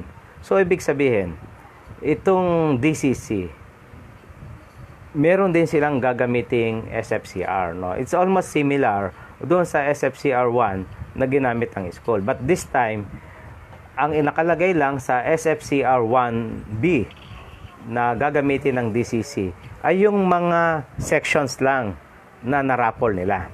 So, yun yung kaibahan ng SFCR1A at 1B. Sa SFCR1A, nandoon lahat ng sections, lahat ng grade level na nireview ng SEC. Pero dito sa SFCR1B, ang nandito lang ay ang mga chinek na nabunot ng DCC. So, yun lang siya, Kung 10 lang yung nabunot nila, so ayan lang ang laman ng SFCR1B. Pagkatapos, 3 kopya ito. Naka-reflect dyan yung classes at yung advisor, nandyan din yan. At pagkatapos, sa bawat dulo niya, may nakalagay na accuracy level. Sinasabi kung paano siya gagawin. Okay. The number of learners record, number of learners examined, number of learners record with inconsistent information in one or more school forms or documents, number of records without one or more reference, documents such as birth certificate and formerly SF10. No? Note that a temporary enrolled learner have pending transfer of SF10 formerly Form 137 should not be included in Table 1 and Table 2 of SFCR1. Sinasabi nito na halimbawa, no, alam ko kabisado nyo naman tong SFCR1, no? Doon sa number of learners record examined, hindi nyo na isasama yung mga temporarily enrolled na sabi ng policy ay meron siyang pending transfer. Wala pa sa inyo yung kanyang SF10. Kaya siya ay temporarily enrolled at wala siya ron sa number of learner examined or review. Okay, medyo mahaba-habang usapan itong temporarily enrolled. At siguro mas maganda na pag-usapan ito sa ibang venue. Pero tingnan natin yung mga policy na di-discuss tungkol dyan. No? DepEd Order 3, Series of 2018, di-discuss niya dyan yung temporary enrolled. Sino ba talaga itong mga temporary enrolled? But right now, sinasabi rito na yung mga TE ay hindi sila kasama doon sa number of learner examined or review. No? Yung mga inconsistent information in one or more school forms, ibig sabihin nito, doon sa birth certificate, example, no? Sa birth certificate, ang spelling ng pangalan ay iba doon sa SF1 generated. Meron agad doon inconsistency. Doon siya papasok. No? Doon siya papasok. So, dapat maingat talaga. Kung tama ba yung mga spelling, tama ba yung mga date of birth. No? Kasi kapag hindi siya tumugma doon sa SF1 at doon sa supporting documents, papasok siya ron sa number of inconsistent information. Doon din sa mga wala man lang kahit barangay certificate, no? Na nagsasabi na ito yung pangalan ng bata. Pwede rin siyang masama ron sa walang supporting documents, no? O lack of documents. Kaya dapat lahat ng bata natin pagdating ng end of school year, meron sila na magawa natin ng paraan, matulungan natin sila na makapag-produce sila maski yung minimum requirements na nag-e-establish ng kanilang real identity. Napaka-importante nun. Kasi kung hindi, magre-reflect yan sa inyong SFCR at ay hindi nyo tinitingnan ng DCC dito. Okay. So, nagiging issue rin natin sa ngayon yung mga compliance doon sa compliance sa DO 54 series of 2016. Kung naalala niyo, ito yung transfer of documents, no? Ang dami nang nananawagan ngayon ng mga nawawalang mga Form 137 or SF10. Nagre-reflect din yan sa SFCR. Magre-reflect din yan. Dito nyo isasama ngayon sa item ng for transferred or move in, number of learners with SF10 received within 30 days upon enrollment of the learner. Dito nyo ngayon ilagay sa mga transferred in ba ninyo. Sino-sino rito, ilan dito ang nag-comply doon sa 30 days na sinasabi ng DO 54 2016 na dapat ay nag-forward na ng kanilang SF10 sa inyo. So, sino sila? Ilan sila? Nandyan yan sa SFCR. Ilan din yung mga, naku, mukhang marami kayong mailalagay rito. Ilan din yung mga school na inabot na ng siyam-siyam, lumakpas na doon sa 30 days bago nagpadala sa inyo ng Form 137 o SF10. So, dapat ay mag-reflect din yan doon sa ating SFCR, no? So, importante talaga na alam ito ng ating mga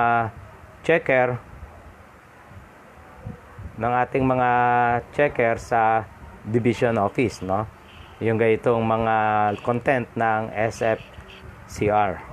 So, effective school year 2018-2019, lahat ng mga SFCR na i-prepared at signed by DCC from the previous school year can be used as reference during checking to determine progress. So, ano ang grade ninyo? Ano ang accuracy level ninyo nung nakaraang checking activity ng DCC. Kasi yun yung magiging official na accuracy level ng school. So, hindi yung SFCR 1A na ginawa ng school yung official accuracy level ng school, no? Kung hindi, ang magiging accuracy level ng school, yung official, ay kung ano yung nakuhang resulta during DCC checking. Kaya ang laki talaga ng responsibilidad ng mga advisor na nabunot doon sa checking. Isipin niyo kung 100% kayo sa school level. Pagkatapos pagdating sa division checking SFCR 1B ay naging 80% na lang. So ibig sabihin kayo, yung record ninyo ang ginamit na basis ng DCC to determine accuracy sa buong school ninyo. O hindi ba? Ang bigat na responsibilidad niyan. Kaya kinakailangan during school checking pa lang, confident na kayo sa data ninyo na ito 100%. Para makapag-expect kayo during DCC checking, mataas ang inyong accuracy level. No? Kasi pwedeng kayo ang maging representative ng school to get the high accuracy level na gagawin ng DCC. At pagkatapos, ayun pa yung magiging benchmark ninyo, di ba? O yung magiging baseline ninyo, yung accuracy level na official. So maganda itong gagawin ng DCC, no? Talagang nakapokus sila sa accuracy. Kung titingnan niyo, wala doon sa accuracy level yung mga font size, yung mga spacing, yung mga margin, hindi siya kinakasama doon sa accuracy level. Kung hindi yung content mismo, yun ang importante sa pagbibigay ng mga accuracy level. Okay, paragraph 3, dito pa rin tayo sa page 12, na ang specific technical assistance na ipoprovide ng DCC. No? The DCC is required to provide technical assistance to school with difficulties and ensure that all concerned school personnel are well informed of any development relative to the preparation of school forms. Binabasa ko na para safe. As such, the content of the report should be discussed by the DCC with the SEC and the concerned class advisor as part of the checking activity. A copy of the SFCR1 prepared and signed by the DCC shall be provided to the school and another copy to the PSDS. Okay? O, ano ngayon ang gagawin ng DCC pagkatapos ng checking? I-discuss niya yung findings sa SEC. So, magkausap yung DCC at yung SEC at sasabihin, ito yung mga nakita namin, ito yung mga findings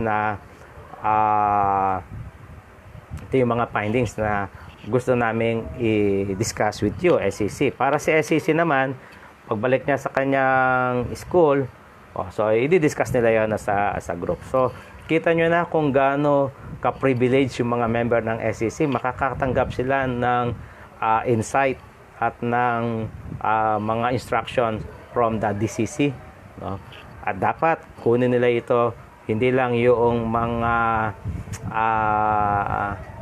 instruction na mga adjustment, kung karapat-dapat din sa commendation yung DCC, hindi naman din yan madamot, magbibigay din yan ng commendation dito sa SEC, no? At doon sa advisor na gumawa ito. So, bibigyan tayo ng kopya kayong mga SEC ng SFCR na i-prepared at ginawa ng DCC, at isang kopya sa PSDS. Mamaya malalaman natin, no, bakit may kopya si PSDS nito. Okay. So, yun ang gagawin. May maganda pa ring tanong. Ito bang mga member ng DCC, pipirma ba sila doon sa SF5 na na-review nila? Okay, it's a very good question. No. Kung titingnan ninyo doon sa announcement ng LIS page, no, at gayon din sa instruction ng SF5 mismo, yung format, nakalagay doon kung sino lang yung pumirma,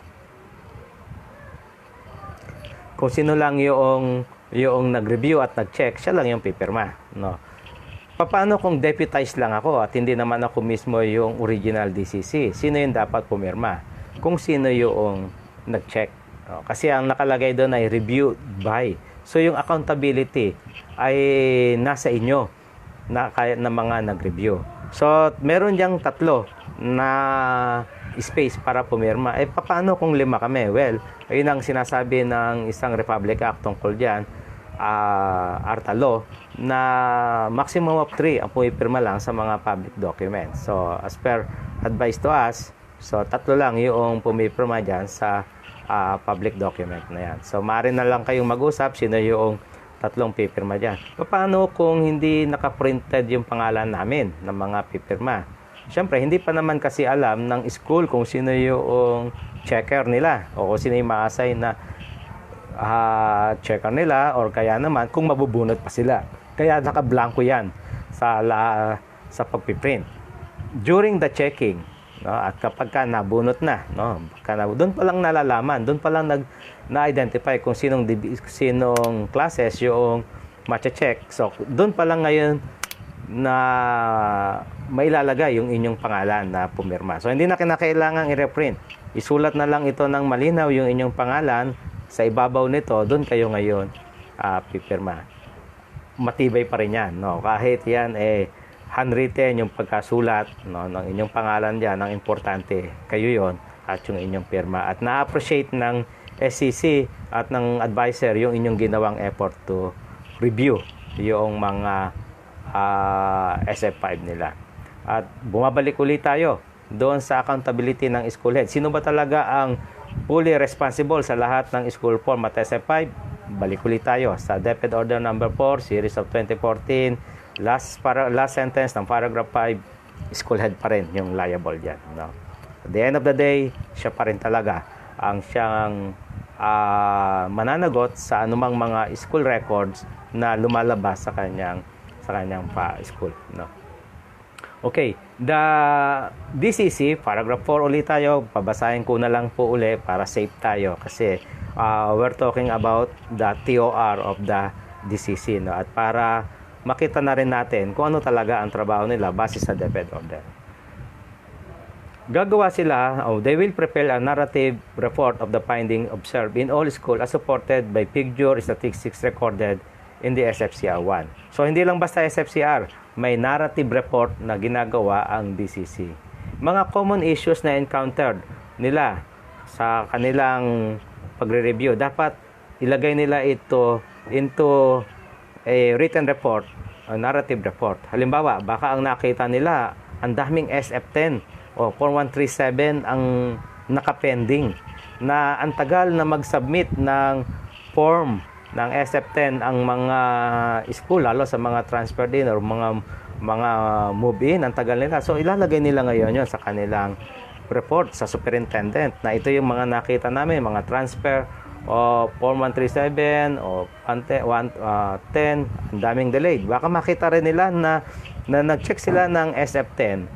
May mga nag-cross out ng mga transfer din. Nag-cross out doon sa mga boxes na supposed to be doon itutuloy noong receiving school. Baka makita nila yon, no? Baka makita rin ng DCC na may mga school pa rin na kahit naka-encode na sa LIS, humihingi pa din noong mga written requests. Ilalagay nila yon sa kanilang report doon sa superintendent. The issue shall be presented with recommendation from the committee on how to manage address the observed challenges. No? Merong specific na sinabi rito na magandang i-monitor din during DCC. Babasahin ko po. Ito ay yung non-compliance with the special provision of DepEd Order 58-2017. Pangatlong ulit na natin to, no? Commercialized electronic school forms. Yun yung mga binebentang mga school forms. Ire-report ng DCC sa superintendent kung meron silang na-observe na mga school na gumagamit ng mga commercialized electronic school forms at tapos hindi nila ito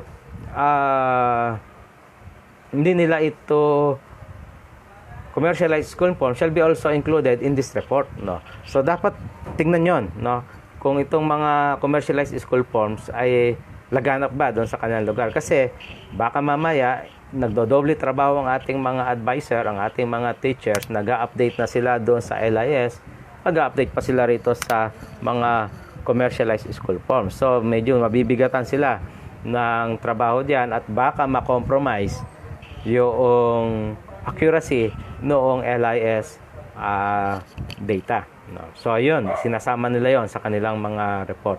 Kung may nakita rin naman ang DCC ng mga good practices at nakitang effective talaga, isasama rin nila sa kanilang report. Kaya yung report na ito ng DCC, no, kung ano yung actual na naobserbahan nila, ano yung needs na meron sa school na napuntahan nila, no, yung prevailing na mga issues, makakarating ito sa kanilang mga superintendent na alam naman natin na very interested din sa nangyayari sa kanyang mga school na nasa kanyang jurisdiction. Isang kopya ng report na ito ang mapupunta sa PSDS. Okay, so may flowchart na sinabi dito sa DepEd order na ito sa page 13. Magandang tingnan ito at makikita ngayon dito yung mga focus ng mga document na kinakailangang i-review. Okay, so pag-usapan natin itong SF9. Nandito siya sa secondary supporting document, yung progress report card. Sa school level, ginagamit itong progress report card at nire-review ito sa school level. Ito ay part noong pagme-maintain ng accuracy ng school. No?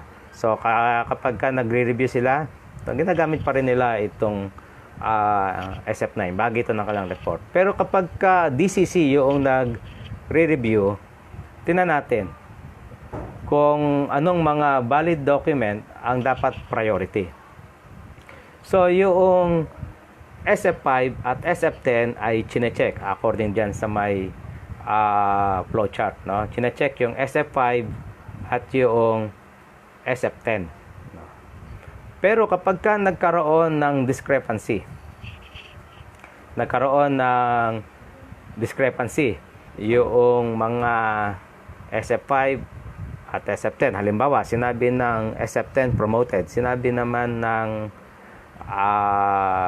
SF5 ay retained, titingnan nila ngayon yung isa pang document which is form 1, which is SF9, o kung hindi na available yung SF9, halimbawa baka naibigay na ito sa mga bata, ay yung class record.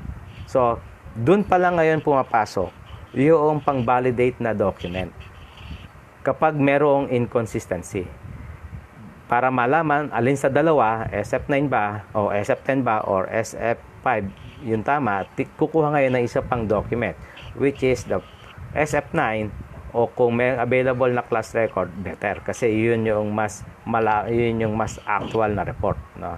So siya ngayon ang magde-decide. Pero kung wala namang discrepancy yung SF9 o yung SF10, SF10 at yung SF5, match naman yung sinasabi, hindi na kinakailangang tingnan or i-check ang SF9, no? Kasi secondary supporting document lang siya, no? So ginagamit lang siya kapag nagkaroon ng mga discrepancy yung dalawang document na parehong SF4 o SF5 at SF10. So ganun din yung SF2. Kapag yung number of enrollment na nasa SF4 na warm body ay hindi nagmamatch doon sa number of learner na nasa SF5, kukuha ngayon ng secondary document to validate alin talaga dyan ang totoo. In this case, SF2 yung pwedeng gamitin to determine alin ba yung nagsasabi ng totoo, yung tama, SF5 ba o yung SF4, no? Doon sa bahagi o doon sa column na number of currently enrolled, no? So doon siya ginagamit itong dalawang document na to kapag merong i-validate. Pero kung wala at consistent naman yung mga focus SF, this validation form is not required to check, but it is required to be there, to be present, no, na available, pero hindi siya palaging dapat i-check, no. I-check lang siya kapag merong i-resolve o na inconsistency. Okay, so natapos na yung checking ng DCC. So may mga post-checking ngayon sa school. So nandito na tayo sa page 13. Sa school level, lahat ng mga finding of observation at recommendation ng DCC, dahil natatandaan natin kanina, sinasabi na bibigyan ng kopya ang ating mga SCC noong SFCR1 na inaccomplish ng DCC.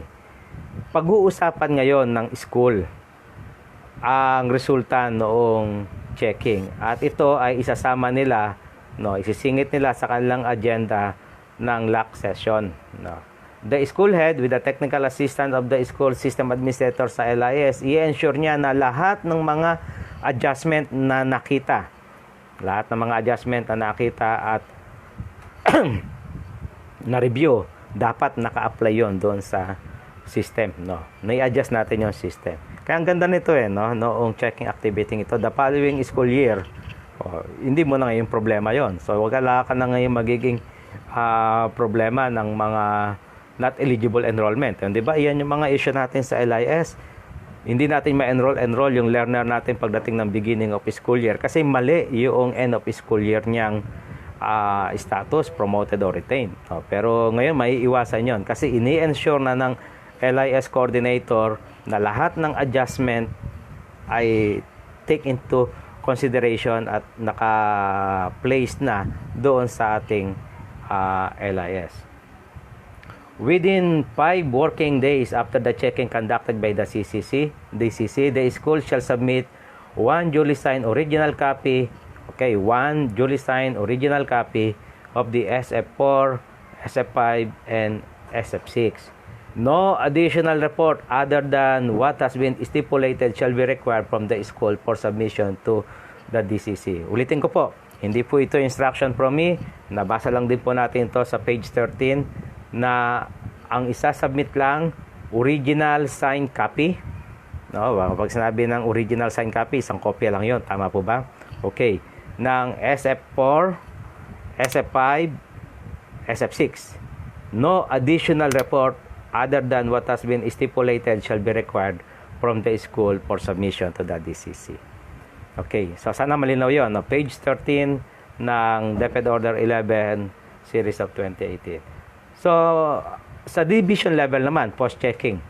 Division level, post-checking. Paragraph 2, page 13. The PSDS shall consolidate the SFCR1 of all school in his district and compute the district accuracy level to be recorded in Table 1 of the Consolidated District SFCR2 as attached in Annex 1B. Okay, so yun pala yung purpose, kasi naalala ninyo kanina, 3 kopya yung SFCR1B. Yung isang kopya ibibigay sa SCC. Yung isang kopya naman ay ibibigay sa PSDS. Yung isang kopya maiiwan sa DCC. Okay, so 3 copies siyang SFCR1B. Yung palang isang kopya na ibibigay sa PSDS, i-consolidate ni PSDS lahat ng SFCR1B na ginawa ng DCC doon sa schools na nasasakupan niya. Kapag nakumpleto niya na yan, gagamitin niya ngayon yung SFCR1, SFCR2 ng PSDS. Ipapasok niya ngayon doon, name of school, ilan yung kanilang nakuhang accuracy level, school 1, school 2, school 3, ilan na accuracy level, lahat ng school sa kanyang area, at yung accuracy level noon, i-consolidate niya. At pagka kinuha niya yung average, yun na yung accuracy level ng district. So, kung kayo po ay isang district supervisor, at the end of the checking activity ng DCC, magkakaroon na po kayo ngayon ng picture kung ano ang accuracy level ng district ninyo pagdating sa checking of school forms. At syempre, may kasama yung findings, May kasama yung findings. So, yung findings na yan, ang magiging basis nyo ngayon, kayo po na mga masisipag namin at magagaling naming mga PSDS, Kayo, ito po yung magiging basis ninyo para po bigyan ng technical assistance yung pong inyong mga school na nangangailangan ito. Then bibigyan nyo rin po ng commendation. Huwag nyo pong kalilimutan din na bigyan daw po ng commendation yung mga school naman na nag-perform ng mataas sa kanilang accuracy level. So hindi po uli ako may sabi niyan. Page 13 po ng DepEd Order number 11 series of 2018. Okay. So SFCR2 yon. Pagkatapos, kapag ka itong SFCR2 ito ay nakumpleto na, let's say sa buong division, merong example lang, meron kayong 10 school districts, no? Nakumpleto na ngayon itong 10 SFCR2 na ito. Ang gagawin naman po ngayon ng DCC, meron siyang SFCR3. Iko-consolidate niya ngayon lahat ng mga SFCR2 ng mga district at kukunin niya ngayon yung accuracy level ng bawat district. District 1, 80%, District 2, 90%, District 3, 100%. So lahat ng yon, no? Makukuha niya na ngayon yung tinatawag na division accuracy level. So kaya ang inyong superintendent, no, magkakaroon siya ngayon ng idea na ito yung accuracy level ng aming division. Kung iyon ay 100%, o ba, deserving kayo para sa recommendation. Baka magkaroon pa kayo ng award, no? Pero kapag kayo ito'y mababa, yung accuracy level ng division, it's a concern ng ating superintendent para tingnan kung ano yung mga issues, bakit mababa ang accuracy level ng ating division, no? So, nakita ninyo yung paano in-escalate yung activity from class advisor patungo roon sa division superintendent, no? Nag-reflect talaga. Kaya kung ang performance ng class advisor sa recording, ganun din sa iba pang mga preparation of school forms ay mababa, it will reflect up to the division level, no? Makikita siya.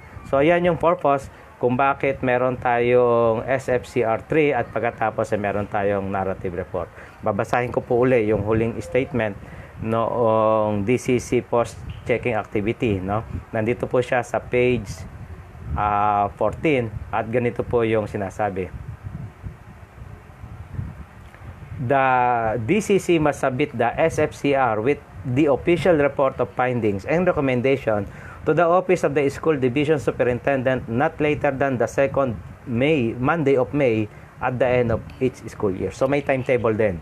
So pagkatapos ng checking, sabi ng policy, hindi po ako, kundi sinasabi ng policy na at the end of the checking activities, meron po kayong until second Monday of May para gumawa ng inyong report ng SFCR3 at ng inyong narrative report, official report, at sana makarating ito sa ating mga division school o sa ating school divisions superintendents. No, makarating sana sa kanila kung ano talaga yung nangyari sa inyong ginawang checking activities, no.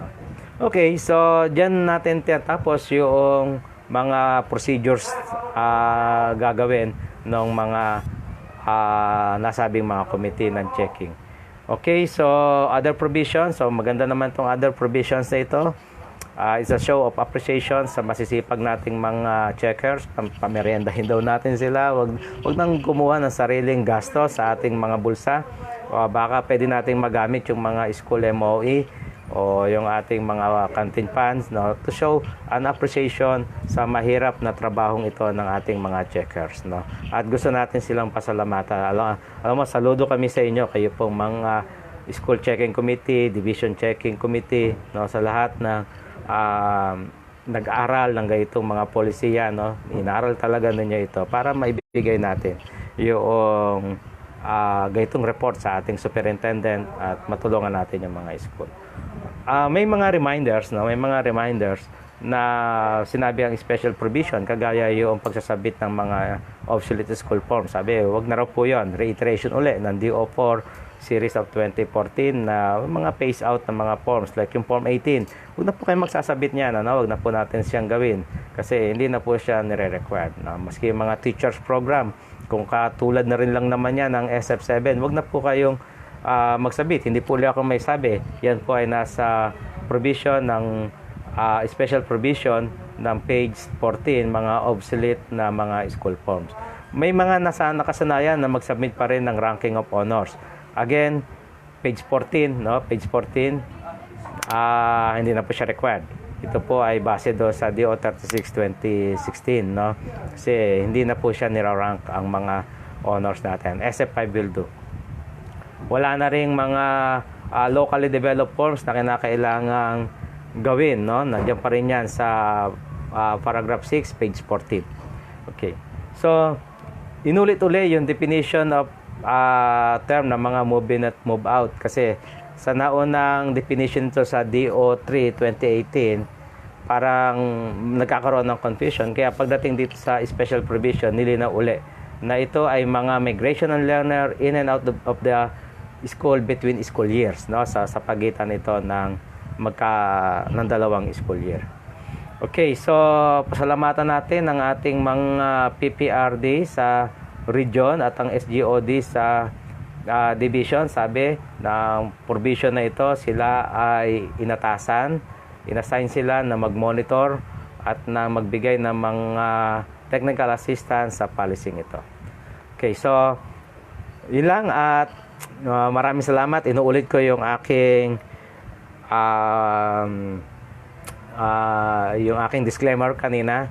Ito po mga discussions na pinag-usapan natin ay personal initiative or my own initiatives, no? Ito ay para magbigay lang ng encouragement na tingnan, basahin yung mga interesting parts ng DepEd Order 11 series of 2018. Hindi tayo nagbibigay ng mga panibagong instruction kung hindi nire-reiterate natin kung ano yung sinasabi mismo ng mga sa provision ng mga DepEd orders. I suggest na kapag may mga provision tayong sinasabi or instruction, instead of quoting someone or kaya ako, baka pwede nyo tingnan kung tama nga ba ito ayon sa sinasabi ng DepEd Order 11 series of 2018.